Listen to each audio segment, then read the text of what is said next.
जय Hind everyone, my name is Gagandeep and I welcome you all on our YouTube channel. आज की इस video के अंदर हम कुछ इंपॉर्टेंट जीके के क्वेश्चन डिस्कस करेंगे।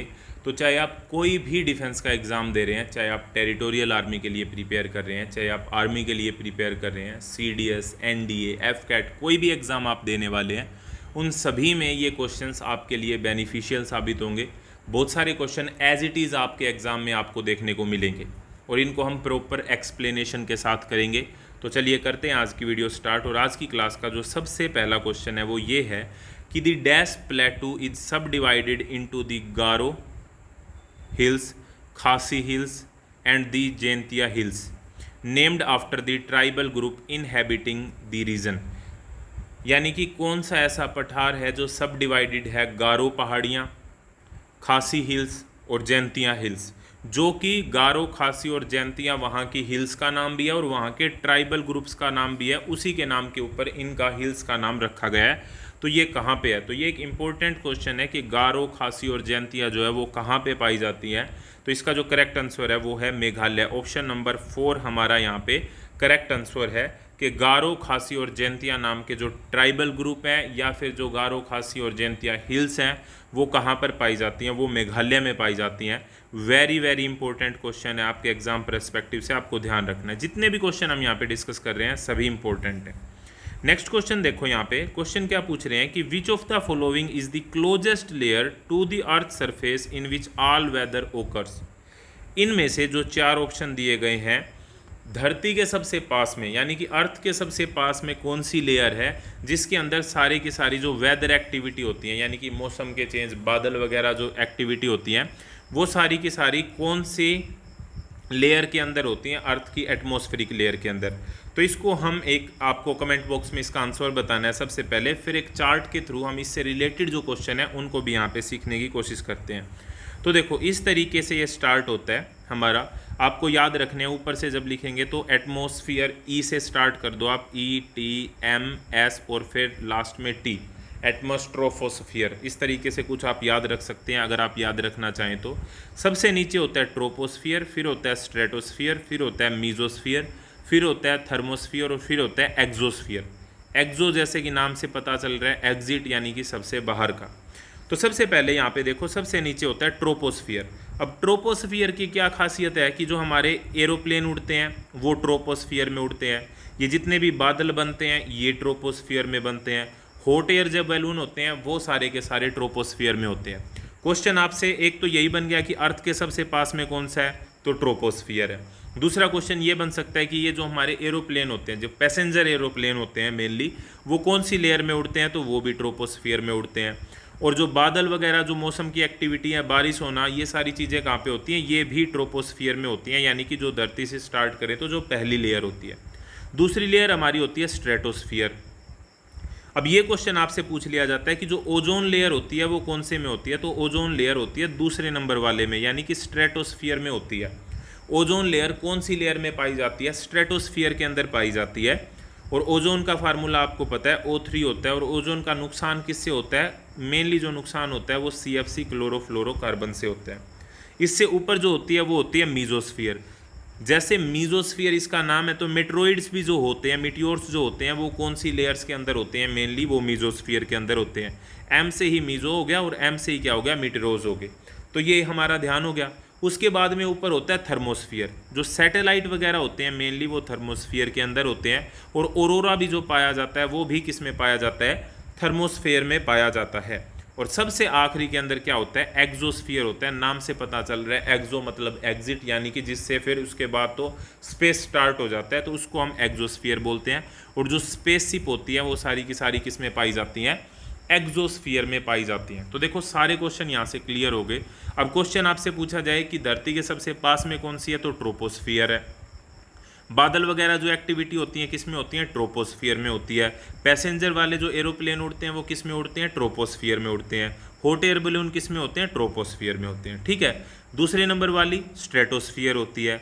ओजोन लेयर किस में पाई जाती है? दूसरे नंबर वाली में पाई जाती है, स्ट्रेटोस्फियर के अंदर पाई जाती है। उसके बाद में मीजोस्फियर होता है। और जो मीटेरोज होते हैं, M से मीजो, M से मीटेरोज, तो मीटेरोज किस में होते हैं? मीजोस्फियर में होते हैं। थर्मोस्फियर में सैटेलाइट पाई जाते हैं। और एक्सोस्फियर सबसे लास्ट का होता है जिसके अंदर स्पेसशिप पाई जाती हैं। तो ये सारे के सारे क्वेश्चन हमारे क्लियर हो गए लेयर्स ऑफ द एटमॉस्फेयर से। तो हमारा करेक्ट आंसर क्या हो जाएगा, ट्रोपोस्फियर हो जाएगा। नीचे सबसे ट्रोपोस्फियर, फिर स्ट्रेटोस्फियर होता है, फिर मीजोस्फियर होता है, फिर हमारा थर्मोस्फियर होता है, और फिर कौन सा होता है, एक्सोस्फियर होता है। तो ये हमारी सारी की सारी एटमॉस्फेरिक लेयर्स होगी। क्लियर है ये वाला क्वेश्चन भी। नेक्स्ट क्वेश्चन की तरफ हम बढ़ते हैं। नेक्स्ट क्वेश्चन हमारा पूछ रखा है कि इक्थियोलॉजी क्या होता है। देखो लॉजी अगर किसी भी वर्ड में आ जाता है तो वो होता है उस चीज़ की स्टडी की बात हो रही है। इक्थियोलॉजी क्या होती है आपको कमेंट बॉक्स में बताना है, तब तक मैं बताता हूँ। देखो इंसेक्ट की स्टडी को बोलते हैं हम एंटोमोलॉजी, तो ये तो आंसर नहीं हो सकता, ठीक है। बर्ड्स की स्टडी को हम बोलते हैं ऑर्निथोलॉजी, ऑर्निथोलॉजी। और जो बर्ड्स की स्टडी करता है उसको क्या बोलते हैं, ऑर्निथोलॉजिस्ट। आपको ये वर्ड ध्यान रखना है कि ऑर्निथो वर्ड जब भी आएगा तो इसका मतलब वहाँ पे बर्ड्स की बात हो रही है। रेप्टाइल्स की जो स्टडी होती है, एम्फीबियंस की जो स्टडी होती है, उसको हम क्या बोलते हैं, सर्पेटोलॉजी बोलते हैं। तो स्टडी ऑफ फिश हमारा बच गया, तो ऑप्शन नंबर 2 करेक्ट आंसर है। स्टडी ऑफ फिश को हम क्या बोलते हैं, इक्थियोलॉजी बोलते हैं। क्या बोलते हैं भाई, इक्थियोलॉजी बोलते हैं। तो इसका करेक्ट आंसर हो गया ऑप्शन नंबर 2। नेक्स्ट क्वेश्चन देखो यहाँ पे, who emerged victorious in the siege of Arcot in 1751। Question हमारा क्या है, हु इमर्ज्ड विक्टोरियस यानी कि कौन जीता द सीज ऑफ आर्कोट। इसको चाहे आर्कोट की लड़ाई बोल लो, आर्कोट की घेराबंदी बोल लो, आप कुछ भी बोल लो। तो आर्कोट की जो सीज थी उस जो कि 1751 के अंदर हुई थी, उसमें कौन जीता था। विक्टोरियस आपको पता लग गया भाई कौन जीता था। ऑप्शन आपके फ्रेंच, डच, पोर्तुगीज या ब्रिटिश। आप इसका कमेंट बॉक्स में आंसर बताएं, फिर हम इसके बारे में सीखते हैं। तो इसका देखो यहाँ पे सबसे पहले देखते हैं कि सीज ऑफ आर्कोट थी क्या। तो the siege of Arcot took place at Arcot, Arcot नाम की जगह पे हुई, कहाँ पे, इंडिया में। Between forces of the British East India Company, तो अंग्रेजों के बीच, अंग्रेज एक तरफ तो अंग्रेज थे जिनको लेड कर रहे थे रॉबर्ट क्लाइव, और उसके साथ में अलाई कौन थे, Mohammad Ali Khan Walla. And forces of Nawab of the Carnatic Chanda Sahib allied with the French East India company. एक साइड में फ्रेंच ईस्ट इंडिया कंपनी थी इनके साथ में, एक साइड में ब्रिटिश थे। It was part of the second Carnatic war. तो अगर ये भी आपसे क्वेश्चन पूछा जाता है कि सीज ऑफ आर्कोट किससे संबंधित है, तो दूसरे कर्नाटक युद्ध से संबंधित है, और आर्कोट यहाँ पे कर्नाटक से रिलेटेड हो गया। तो सेकंड कर्नाटक वार से रिलेटेड है सीज ऑफ आर्कोट। और इसे जीता कौन, ये आपके ऑप्शन है, ये आपको बताना है भाई। क्या क्या देखे हमने यहाँ पे ऑप्शन, यहाँ पे ऑप्शन के अंदर फ्रेंच दे रखा है, डच दे रखा है, उसके साथ में पोर्तुगीज़ दे रखे हैं और ब्रिटिश दे रखे हैं। तो ऑब्वियस सी बात है यहाँ पे अंग्रेज जीते थे, तो ऑप्शन नंबर 4 हमारा करेक्ट आंसर हो जाएगा। नेक्स्ट देखो यहाँ पे, which part of the constitution deals with the duties of citizen, कि जो फंडामेंटल ड्यूटीज़ हैं सिटीजन की, वो उससे कौन सा पार्ट डील करता है। तो सबसे पहले तो ये देखो कि फंडामेंटल राइट जो हमने लिए हैं ना, वो तो हमने लिए हैं यूएसए से, और फंडामेंटल ड्यूटीज़ जो हमने लिए हैं वो हमने लिए हैं यूएसएसआर से। यूएसएसआर यानी कि रशिया की हम बात कर रहे हैं, 1991 से पहले ये इकट्ठा था, बाद में इसका डिसइंटीग्रेशन हो गया। यूक्रेन के साथ जो लड़ाई हो रही है ये भी पहले यूएसएसआर का ही पार्ट था, यानी कि रशिया और यूक्रेन एक ही देश के भाग थे, सोवियत रूस के भाग थे। तो जो हमने फंडामेंटल ड्यूटीज़ लिए हैं वो लिए हैं यूएसएसआर से। कौन से कॉन्स्टिट्यूशनल अमेंडमेंट से लिए हैं, 42nd कॉन्स्टिट्यूशनल अमेंडमेंट 1976, 42वां संविधान संशोधन 1976, जिसे हम मिनी कॉन्स्टिट्यूशन के नाम से जानते हैं। क्यों जानते हैं इसे मिनी कॉन्स्टिट्यूशन के नाम से, क्योंकि इसमें बहुत सारे ड्रास्टिक चेंज किए गए थे। एक तरीके से एक छोटा संविधान ही था ये, इसीलिए इसे मिनी कॉन्स्टिट्यूशन के नाम से जाना जाता है। और प्रियम्बल के अंदर भी जो 3 शब्द जोड़े गए थे, वैसे तो प्रियम्बल के अंदर हम अमेंडमेंट नहीं कर सकते, लेकिन जो की गई थी वो इसी संविधान संशोधन के द्वारा की गई थी, और एक ही बार हुई है अभी तक प्रियम्बल यानी कि प्रस्तावना के अंदर जो संशोधन हुई है, अमेंडमेंट हुई है। ये चीज़ें हमने सीखी। अब यहाँ पे बात हो रही है कि पार्ट कौन से में है, कौन से भाग में है, ये यहाँ पे बात हो रही है। तो देखो हम भाग भी देख लेते हैं। तो सबसे पहले तो सब देखो, अब इसको याद कैसे करना है। मैं यहाँ पे 10 इंपॉर्टेंट भाग ले रहा हूँ, आगे भी हैं भाग, लेकिन हम यहाँ पे इंपॉर्टेंट 10 याद करने वाले हैं। अब देखो किस तरीके से इन चीज़ों को याद करना है। याद करने का तरीका भी मैं आपको बताता हूँ। देखो कोई भी हमको देश बनाना है, कोई भी कंट्री बनानी है, नहीं तो कंट्री बनाने के लिए सबसे पहले क्या चाहिए, सबसे पहले चाहिए जगह। हमको कहीं पे जाके बसना भी है तो वहाँ के लिए हमको सबसे पहले चाहिए जगह रहने के लिए। तो इसका मतलब पार्ट 1 के अंदर जो कि आर्टिकल 1 से 4 के अंदर आता है उसके अंदर है यूनियन और उसकी टेरिटरी, यानी कि उसकी बाउंड्री वगैरह हमको डिफाइन करनी। दूसरे नंबर पे हमको क्या चाहिए, लोग वहाँ पे रहने के लिए चाहिए, तो फिर हमने दी दूसरे नंबर पे पार्ट 2 में दी लोगों को सिटीजनशिप। अब लोग जब रहने लगे तो उनको अधिकार भी तो चाहिए रहने के लिए, तो तीसरे में हमने दे दिए उनको फंडामेंटल राइट। अब चौथे में हमने क्या करा था, क्योंकि उस टाइम पे ये फंडामेंटल ड्यूटी नहीं थी, तो चौथे में हमारा क्या था, directive principle of state policy, जो कि आर्टिकल 36 से 51 के अंडर आती है, डीपीएसपी। डीपीएसपी हमने कहाँ से लिए हैं, आयरलैंड से लिए हैं। ये क्वेश्चन भी आपके एग्जाम में कई बार पूछा जाता है कि डीपीएसपी हमने कहाँ से लिए, आयरलैंड से लिया। डीपीएसपी थे क्या कि डायरेक्टिव प्रिंसिपल्स थे स्टेट पॉलिसी बनाने के लिए। जब संविधान का निर्माण हो रहा था तो बहुत सारी ऐसी चीज़ें थी जो उस टाइम पे बनाना एप्लीकेबल नहीं थी, फिजिबल नहीं था, प्रैक्टिकल नहीं था। तो आगे के लिए सरकारों को कहा गया कि आगे आप जो भी संशोधन कर रहे हैं, जो भी नई पॉलिसी बना रहे हैं, तो इनको देख के बनाना। ये पॉलिसी लिखी गई है उसके अंदर। जैसे इसी के अंदर देखो 36 से 51 के बीच में आर्टिकल 44 आता है। आर्टिकल 44 किसकी बात करता है, यूनिफॉर्म सिविल कोड की बात करता है। उस टाइम पे एप्लीकेबल नहीं था यूनिफॉर्म सिविल कोड लगाना, लेकिन आगे सरकारों को निर्देश दिए गए कि जब आपको लगे देश के अंदर कंडीशन ठीक है, देश ने अच्छी खासी तरक्की कर ली है, अब हम यूनिफॉर्म सिविल कोड लगा सकते हैं, तो आप लगा देना। तो ये आर्टिकल 44 में आया, किसके अंदर आता है, डीपीएसपी के अंदर आता है। अब देखो, क्योंकि अगर राइट मिले हैं तो राइट के बाद में उनको ड्यूटी, उनके कुछ कर्तव्य भी तो बनते हैं ना, तो इसीलिए हमने कर्तव्य बाद में तो ऐड करे, लेकिन फोर्थ में ही ऐड करे, फोर्थ के ए भाग में 51A आर्टिकल हो गया हमारा। और फंडामेंटल ड्यूटीज़ कौन से अमेंडमेंट से, 42nd अमेंडमेंट, जो कि कब हुआ था, 1976 में। तो ये वाला क्वेश्चन हमारा क्लियर हो गया कि फंडामेंटल ड्यूटी कौन से आर्टिकल में आती है, आर्टिकल 4A में आती हैं। अब 5वें में फिर हमने क्या कहा भाई, अब सेंट्रल गवर्नमेंट बना दो। 6ठे में हमने क्या कहा भाई, अब स्टेट गवर्नमेंट बना दो।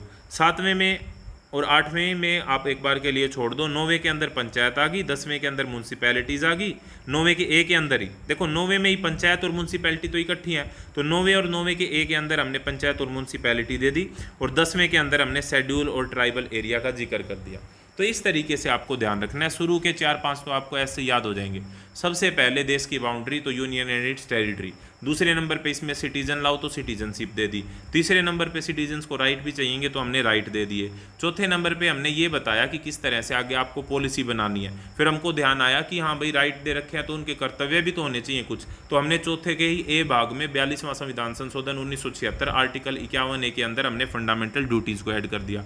5वें में हमने सेंट्रल गवर्नमेंट बना दी, 6ठे में हमने स्टेट गवर्नमेंट बना दी। तो इस तरीके से पार्ट बने थे कॉन्स्टिट्यूशन के। अब याद रह जाएगा ये, मेरे हिसाब से आपको याद रह जाएगा। नेक्स्ट क्वेश्चन की तरफ हम बढ़ते हैं। अगला क्वेश्चन देखो, चेराव डांस है भाई। एक देखो अलग अलग डांस फॉर्म होती हैं, तो एक चेराव डांस भी होता है। अब जो चेराव डांस है ना, वो कौन सी जगह का है ये आपको बताना है। आपके सामने ऑप्शन दिए गए हैं। झारखंड, कौन कौन से हैं, आसाम दे रखा है, मिजोरम दे रखा है, सिक्किम दे रखा है और अरुणाचल प्रदेश। ये 4 ऑप्शन है, आसाम, मिजोरम, सिक्किम और अरुणाचल प्रदेश। चेराव डांस जो है ना वो मिजोरम का, ये डायरेक्टली आपको याद रखना है, ट्रेडिशनल डांस फॉर्म होता है। अगले क्वेश्चन की तरफ हम बढ़ते हैं। नेक्स्ट क्वेश्चन है यहाँ पे, which is the smallest bone in the human body. इंसानी शरीर के अंदर सबसे छोटी बोन कौन सी होती है, सबसे छोटी हड्डी कौन सी होती है, तो वो आपको पता होगा। सबसे आसान क्वेश्चन है, स्टेपिज नाम की हड्डी होती है, कान की हड्डी होती है, ये कान की हड्डी। अब आपसे पूछ ले कि सबसे बड़ी हड्डी कौन सी होती है, तो फीमर हड्डी होती है, जांग की हड्डी यानी कि थाई की हड्डी होती है, ये सबसे बड़ी हड्डी होती है। आपसे पूछ ले कि सबसे बड़ा नर्व सेल जो होता है इंसान के अंदर, सबसे बड़ा वो नर्व सेल होता है। सबसे लंबा लॉन्गेस्ट सेल जो होता है वो कौन सा होता है, नर्व सेल। हमारे जो न्यूरॉन होते हैं ना, उनकी यहाँ पे बात होनी है, नर्व सेल लॉन्गेस्ट सेल होता है। सबसे बड़ा पूछ लिया जाए तो ऑस्ट्रिच का जो एग होता है ना, शुतुरमुर्ग का जो अंडा होता है, वो बिगेस्ट सेल होता है। बिगेस्ट आपसे पूछ लिया जाए तो ऑस्ट्रिच एग आएगा। लॉन्गेस्ट अगर आपसे पूछ लिया जाए तो नर्व सेल आएगा। सबसे छोटी हड्डी पूछ ली जाए तो कान की हड्डी आएगी। सबसे बड़ी हड्डी पूछ ली जाए तो फीमर यानी कि थाई हड्डी आएगी, थाई की हड्डी, थाइज बोन्स, या फिर फीमर, इसको जांग की हड्डी हम बोल देते हैं। क्लियर हो गया है वाला क्वेश्चन भी। अगले क्वेश्चन की तरफ बढ़े, चलो भाई अगले क्वेश्चन की तरफ बढ़ते हैं। नेक्स्ट क्वेश्चन देखो, बड़ा ही इंपॉर्टेंट लेकिन आसान सा क्वेश्चन है कि in which year was the partition of Bengal carried out by the British viceroy lord Curzon. तो एक क्वेश्चन तो यहाँ से यही बन गया कि बंगाल का विभाजन किसके समय में हुआ था, तो लॉर्ड कर्जन के समय में हुआ था। कौन था ये, ब्रिटिश वायसराय था। कब हुआ था, 1905 के अंदर हुआ था। ऑप्शन नंबर 1 हमारा क्या हो जाएगा, करेक्ट आंसर हो जाएगा। अगला क्वेश्चन देखें, चलो देखते हैं। ये आप बताओ भाई, जल्दी से पढ़ो और मेरे को बताओ क्या होगा इसका आंसर। बताओ भाई क्या आंसर होगा। In which year was the national archives of India established. देखो आर्काइव्स क्या होता है, आर्काइव्स होता है संग्रहालय। संग्रहालय के अंदर क्या होता है, जो गवर्नमेंट का जो रिकॉर्ड होता है वो जो रखा जाता है उसको हम आर्काइव्स कहते हैं। जो भी सरकारी रिकॉर्ड हम रखते हैं उसको हम आर्काइव्स बोलते हैं, संग्रहालय बोलते हैं। नेशनल आर्काइव्स ऑफ इंडिया जो है वो मिनिस्ट्री ऑफ कल्चर के अंडर आता है, और ये कहाँ पे सिचुएटेड है, न्यू दिल्ली के अंदर सिचुएटेड है, क्योंकि सरकार के सारे दस्तावेज वहीं पे हैं, तो वहीं के वहीं हम इनको संभाल के रख देते हैं। इस तरीके से आप इसको ध्यान रख लेना। अब क्वेश्चन ये नहीं है कि ये कहाँ पे है या किस मिनिस्ट्री के अंडर आता है, ये क्वेश्चन भी आपसे एग्जाम में पूछे जा सकते हैं। लेकिन अब ये पूछा गया है कि ये बना कब था, तो ये कब बना था ये आपको बताना है। तो ये बना था 1891 के अंदर। ऑप्शन नंबर 3 हमारा करेक्ट आंसर है। और साथ में हमको ये भी पता लग गया कि ये मिनिस्ट्री ऑफ कल्चर में आता है, सिचुएटेड कहाँ पे है, न्यू दिल्ली में। और काम क्या होता है, गवर्नमेंट के रिकॉर्ड्स को कीप करके रखता है, संभाल के रखता है। विच of the following is the third highest mountain in the world. Third highest mountain in the world कौन सा है, तो थर्ड हाईएस्ट सीधी सी बात है, यहाँ पे ऑप्शन देखो। एवरेस्ट तो सबसे ऊंचा है, तो ये तो फर्स्ट हो गया, ये तो नहीं है भाई, ठीक है। अन्नपूर्णा साउथ के अंदर है, साउथ के अंदर इतनी ऊंची चोटी नहीं है भाई जितनी नॉर्थ के अंदर पाई जाती है, तो ये भी नहीं है। बच गए कंचनजंगा और केटू, तो इसके अंदर हमारा केटू गॉडविन ऑस्टिन ये सेकंड है, तो बच गया कौन सा, कंचनजंगा जो है वो हमारा third highest mountain in the world है। थर्ड हाईएस्ट कंचनजंगा हो गया, सेकंड नंबर पे केटू गॉडविन ऑस्टिन आ गया, और पहले नंबर पे तो एवरेस्ट है ही। अब एवरेस्ट की ऊंचाई कितनी है, हाइट कितनी है, ये आपको बताना है कमेंट बॉक्स के अंदर जल्दी से जल्दी, और ज़रूर से ज़रूर आपको बताना है कि what is the height of mount Everest, ठीक है। और अगर आप बता पाएँ तो प्रशांत महासागर के अंदर जो मारियाना ट्रेंच है उसकी आप गहराई भी बता सकते हैं। प्रशांत महासागर यानी कि पैसिफिक ओशियन की मैं यहाँ पे बात कर रहा हूँ। अगर सबसे ऊंचा पॉइंट पूछा जाए, सबसे ऊंचा पॉइंट धरती का, तो एवरेस्ट हो गया क्योंकि सबसे ऊंचा है। और सबसे गहरा अगर पूछा जाए तो पैसिफिक ओशियन के अंदर है मारियाना ट्रेंच, मारियाना ट्रेंच, तो ये सबसे गहरा है, नोन। नेक्स्ट क्वेश्चन की तरफ हम बढ़ते हैं। Which of the following is not a type of blood cell made by the bone marrow. Bone marrow आपको पता है बड़ा ही इंपॉर्टेंट पार्ट होता है बोन मैरो। आपने एक मूवी थी क्रिश, उसके अंदर बोन मैरो का जिक्र सुना होगा। तो बोन मैरो क्या करता है, ब्लड सेल को प्रोड्यूस करता है, मेड करता है। तो इनमें से ऐसे कौन से ब्लड सेल नहीं हैं जो बोन मैरो के द्वारा प्रोड्यूस किए जाते हैं, नोट यहाँ पे लिख रखा है। तो इसका मतलब हमको ये पता लग गया कि यहाँ पे कौन सा नहीं है, पहले वो पता लगाते हैं कौन सा नहीं है। तो इसका मतलब करेक्ट आंसर हमको बताना है, तो ऑप्शन नंबर 1 हमारा करेक्ट आंसर है। ओस्टियोक्लास्ट जो है वो बोन मैरो के द्वारा नहीं बनाया जाता। तो इसका मतलब हमको ये पता लग गया कि ये जो 3 है ना, ये किसके द्वारा बनाए जाते हैं, बोन मैरो के द्वारा बनाए जाते हैं। और इनमें सबसे इंपॉर्टेंट हो गया हमारा आरबीसी। तो आरबीसी जो है वो किसके द्वारा बनाया जाता है, बोन मैरो के द्वारा बनाया जाता है। ये क्वेश्चन भी हमको यहाँ से पता लग गया भाई, ठीक है। एक और क्वेश्चन हमको सीखने को यहाँ पे मिल गया। नेक्स्ट क्वेश्चन की तरफ हम बढ़ते हैं। अब क्वेश्चन यहाँ पे इंस्ट्रूमेंट से रिलेटेड, साइंटिफिक इंस्ट्रूमेंट से रिलेटेड एक क्वेश्चन आपके एग्जाम में पूछ लिया जाता है, तो आपको ये क्वेश्चन याद करने हैं। Which among of the following instrument is use to measure the either direct और अल्टरनेटिंग करंट। डायरेक्ट करंट हम डीसी को बोलते हैं, अल्टरनेटिंग करंट हम एसी को बोलते हैं। डायरेक्ट करंट ऐसे चलता है, अल्टरनेटिंग करंट ऐसे चलता है। क्लियर होगी ये, इतनी सी बात हमको क्लियर होगी। अब इसके अंदर अगर आप देखेंगे तो वाट मीटर, तो वाट तो पावर के लिए हो गया। हाइग्रोमीटर हम ह्यूमिडिटी नापने के लिए, आर्द्रता नापने के लिए, ह्यूमिडिटी के लिए यूज़ करते हैं, ठीक है। पायरोमीटर हाई टेम्परेचर नापने के लिए यूज़ किया जाता है। पायरो वैसे हम किसको डेनोट करने के लिए यूज़ करते हैं, पायरो यूज़ करते हैं हम फायर के लिए, पायरो फायर के लिए यूज़ होता है। फायर के अंदर हाई टेम्परेचर होता है, तो पायरोमीटर हाई टेम्परेचर को नापने के लिए। तो बच गया क्या, एमीटर, एमीटर करंट मापने के लिए काम आता है। स्मॉल करंट के लिए पूछ ले तो गैल्वेनोमीटर हम यूज़ करते हैं। स्मॉल डिफ्लेक्शन अगर हमको मापना है तो उसके लिए हम गैल्वेनोमीटर यूज़ करते हैं, और गैल्वेनोमीटर डायरेक्शन भी शो कर देता है। अगले क्वेश्चन की तरफ बढ़े, चलो भाई। What is the loss of bone density and strength known as. What is the loss of bone density and strength known as. Bone density और बोन की जो स्ट्रेंथ का अगर लॉस हो रहा है तो उसको हम क्या बोलते हैं। देखो ये एक बीमारी होती है और इसको हम बोलते हैं ओस्टियोपोरोसिस। ओस्टियो वर्ड हड्डियों से रिलेटेड है वैसे भी, तो ओस्टियोपोरोसिस हमारा करेक्ट आंसर होता है। मेनली विटामिन डी की कमी से ये रोग होते हैं, जैसे रिकेट्स नाम का रोग होता है वो भी हड्डियों से रिलेटेड होता है। ओस्टियोपोरोसिस हो गया, ये भी हड्डियों से रिलेटेड हो गया, तो ऑप्शन नंबर 1 हमारा करेक्ट आंसर होगा। What does article 32, very important question है भाई, इसे heart and soul of the constitution भी कहा गया है। आर्टिकल 32, आर्टिकल 32 वो है जिसके अंदर हमारी 5 तरह की रिट आती हैं। रिट आपको पता है क्या होती हैं, कि जब भी हमारे किसी फंडामेंटल राइट का हनन हो रहा है तो हम सुप्रीम कोर्ट में जा सकते हैं, हाई कोर्ट में जा सकते हैं, रिट लगा सकते हैं। तो वे जो रिट होती हैं वो आर्टिकल 32 के अंदर आती हैं। तो अगर रिट जारी करता है सुप्रीम कोर्ट तो ये तो आ गया आर्टिकल, या अगर हम रिट लगाते हैं कहाँ पे, सुप्रीम कोर्ट में, तो ये तो आता है आर्टिकल 32 के अंडर। लेकिन अगर हम लगाते हैं हाई कोर्ट में तो वो आता है आर्टिकल 226 के अंडर। और इनको हम क्या बोलते हैं, राइट टू कॉन्स्टिट्यूशनल रेमेडीज बोला जाता है। Option number 3 is the correct answer. Very important question है भाई, ध्यान रखना है। अब इमरजेंसी की बात आ गई है तो इमरजेंसी की बात भी कर लेते हैं। इमरजेंसी 3 तरह की होती है, 352, 356, 360, यानी कि 352, 356 और 360। 352 के अंदर तो नेशनल इमरजेंसी लगती है, यानी कि राष्ट्रीय आपातकाल, जो कि देश के अंदर 3 बार लगा अगर पूछा जाए तो। 56 के अंदर हमारा लगता है प्रेसिडेंट रूल, यानी कि राज्य के अंदर जो राष्ट्रपति शासन लगता है। और 360 के अंदर हमारी लगती है फाइनेंशियल इमरजेंसी, जो देश में एक भी बार नहीं लगी अभी तक। ठीक है, प्रेसिडेंट रूल तो लगता ही रहता है, किसी भी स्टेट के अंदर जब मशीनरी फेल होती है तो राष्ट्रपति शासन वहाँ पे लगा देते हैं। तो 356 तो कई बार लगा है, ये नहीं पूछा जाएगा कि कितनी बार लगा है। नेशनल इमरजेंसी 3 बार लगी है, ठीक है, 3 बार लगी है, ये बात आपको ध्यान रखनी है। और एक बार जब बिना युद्ध के लगी थी तो वो 1975 के अंदर लगी थी, ये वाली बात भी आप ध्यान रख लेना। अब यहाँ पे यही बात जो मैंने बता दी है वो यहाँ पे दी गई है। बोथ दी आर्टिकल्स 32 ये सुप्रीम कोर्ट के लिए, 226 ये हाई कोर्ट के लिए।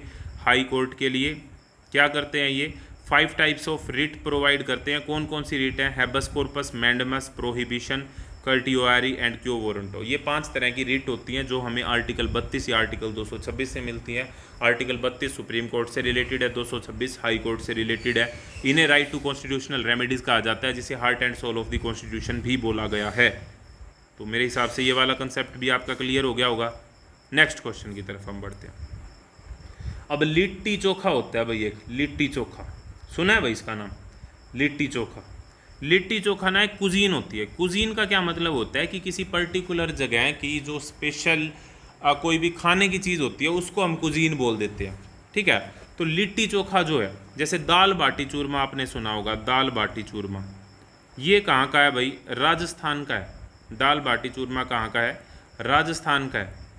आप ये भी बताइए कि आप कौन सी जगह से हैं, कमेंट बॉक्स में आपको ये बताना है कि आप किस स्टेट से हैं और वहाँ की फेमस कुजीन कौन सी है, ये आप ज़रूर बताएं कमेंट बॉक्स में। तो लिट्टी चोखा कहाँ की है, लिट्टी चोखा है भाई बिहार की। ऑप्शन नंबर 2 हमारा यहाँ पे करेक्ट आंसर हो जाएगा। लिट्टी चोखा जो फेमस कुजीन है वो कहाँ की है, बिहार की है। Who is the author of the book Shame, एक बुक का नाम है शेम भाई। बुक्स एंड ऑथर्स एक बहुत इंपॉर्टेंट टॉपिक है जिससे रिलेटेड आपके एग्जाम के अंदर क्वेश्चन पूछे जाते हैं। तो यहाँ पे एक बुक का नाम है शेम। ये बुक किसने लिखी है, ये बुक लिखी है सलमान रश्दी ने। सलमान रश्दी ने ये बुक लिखी है। विंग्स ऑफ फायर ऑटोबायोग्राफी है, विंग्स ऑफ फायर किसकी है, तो डॉक्टर APJ अब्दुल कलाम जी। ये विंग्स ऑफ फायर उनकी आत्मकथा है, यानी कि ऑटोबायोग्राफी है। ऑटोबायोग्राफी वो बुक होती है जो व्यक्ति खुद लिखता है, खुद की जीवनी, उसको ऑटोबायोग्राफी बोलते हैं। कोई और लिखता है तो उसको बायोग्राफी बोलते हैं। शेम एक बुक है जो किसने लिखी है, सलमान रश्दी ने लिखी है भाई। Next question, dash is caused when child's growing bones fails to develop due to lack of vitamin D. Vitamin D की कमी से रोग होने वाला कौन सा है, रिकेट्स है। इसके अंदर क्या होता है कि बच्चे की जो हड्डियां हैं ना वो डेवलप नहीं हो पाती, सीधी सी बात है। नाइट ब्लाइंडनेस विटामिन ए की कमी से होता है। गोइटर जो होता है वो आयोडीन की कमी से होता है। सकरवी जो रोग है वो विटामिन सी की कमी से होता है। सी को हम और क्या बोलते हैं, एस्कोर्बिक एसिड बोलते हैं, एस्कोर्बिक एसिड। विटामिन सी हमें किस किस से मिलता है? खट्टे फलों से मिलता है, जितने भी खट्टे फल होते हैं, सिट्रिक जो फल होते हैं उनसे मिलता है, जैसे जो भी नींबू हो गया, आंवला हो गया, आंवले के अंदर बहुत ज़्यादा पाया जाता है। आयोडीन की कमी से गोइटर रोग होता है, ठीक है। रिकेट्स विटामिन डी की कमी से होता है, और नाइट ब्लाइंडनेस विटामिन ए की कमी से होता है। विटामिन ए को हम रेटिनोल के नाम से जानते हैं। विटामिन बी की कमी से बेरी बेरी रोग होता है। विटामिन B12 जो है ना, उसको हम कोबालामिन बोलते हैं, कोबालामिन। एक क्वेश्चन ये भी आता है कि कोबाल्ट जो है वो किस में पाया जाता है? तो कौन से विटामिन में? विटामिन B12 में पाया जाता है। कैल्शियम के अवशोषण के लिए, for the absorption of calcium which vitamin is important, या विच विटामिन इज रिस्पॉन्सिबल? तो विटामिन डी।